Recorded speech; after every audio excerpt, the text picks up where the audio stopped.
Saudara-saudariku yang terkasih di dalam hati kudus Yesus, selamat berjumpa lagi dalam renungan harian Tarekat MSC Provinsi Indonesia. Hari ini kita mendengarkan bacaan-bacaan yang sangat indah sekali, di mana kita dapat melihat bahwa Allah sungguh-sungguh mencintai kita, dan Dia selalu berusaha untuk membentuk hidup kita dari hari ke hari. Kita tahu benar, kita sadar benar bahwa kita sedang berada dalam situasi dan hidup serta zaman yang serba cepat. Banyak orang yang kita jumpai ingin sesuatu terjadi seketika, berhasil tanpa proses, berubah tanpa perjuangan, dan menjadi sempurna tanpa suatu pembentukan. Ketika kita mengalami kegagalan, kita mudah merasa putus asa, bahkan menganggap hidup kita sudah rusak dan tidak berguna lagi. Sabda Tuhan hari ini mengajak kita untuk melihat hidup dari sudut pandang Allah yang tidak pernah berhenti untuk membentuk dan menyelamatkan manusia. Saudara-saudaraku yang terkasih dalam Tuhan, Nabi Yeremia diperintahkan oleh Tuhan untuk pergi ke suatu rumah tukang periuk. Di sana ia melihat sebuah bejana yang rusak di tangan pembuatnya. Namun yang menarik adalah tukang periuk itu tidak membuang tanah liat tersebut. Ia justru membentuknya kembali menjadi bejana lain yang menurut kehendaknya, dan itu sesuatu yang sangat indah. Melalui gambaran ini, Allah hendak menyatakan bahwa Ia adalah sang pembentuk sejati, sedangkan kita adalah tanah liat di dalam tangannya. Gambaran ini bukan hendak menunjukkan bahwa Allah yang berkuasa itu bertindak sewenang-wenang, tetapi Allah justru menunjukkan kasih sayangnya yang luar biasa, kesabarannya yang luar biasa, dan cinta yang penuh belas kasih kepada kita. Allah tidak pernah menyerah untuk membentuk kita manusia yang telah jatuh ke dalam dosa, tetapi sebaliknya Ia terus memberi kita kesempatan agar kita bisa bertobat, agar kita bisa dibentuk kembali, agar semakin serupa dengan Kristus Tuhan kita.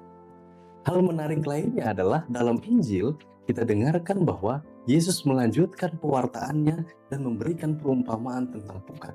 Pukat itu menangkap berbagai jenis ikan. Setelah pukat itu penuh, ikan yang baik kemudian dikumpulkan, sedangkan yang tidak baik kemudian dibuang. Yesus menjelaskan bahwa pada akhir zaman akan ada pemisahan antara orang yang benar dan orang yang jahat. Melalui perumpamaan ini, kita diingatkan bahwa hidup manusia toh pada akhirnya menuju kepada penghakiman Allah sendiri.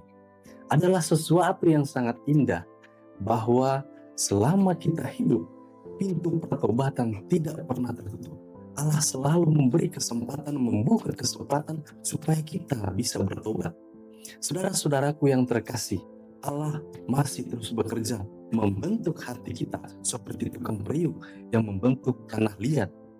Karena itu, dengan rahmat Allah, kita dibiarkan untuk terus diperbarui oleh sabda Tuhan, oleh doa, oleh sakramen-sakramen, oleh karya amal kasih kita kepada sesama. Pada akhir dalam bacaan Injil, Yesus bertanya kepada para muridnya, "Mengertikah kamu semuanya itu?" Para murid itu menjawab, "Ya, kami mengerti." Akan tetapi, saudara-saudaraku yang terkasih, mengerti sabda Tuhan saja tidak cukup. Sabda Tuhan itu harus diwujudkan dalam tindakan nyata. Sabda itu harus menjadi sesuatu yang berbuah kasih kepada sesama. Orang yang sungguh menjadi murid Kristus akan menghasilkan buah-buah pertobatan, pengampunan, kejujuran, kerendahan hati, dan karya amal kasih di dalam hidupnya. Saudara-saudaraku yang terkasih dalam Tuhan, jangan takut apabila kita pernah mengalami kegagalan, dosa, dan kerapuhan di dalam hidup.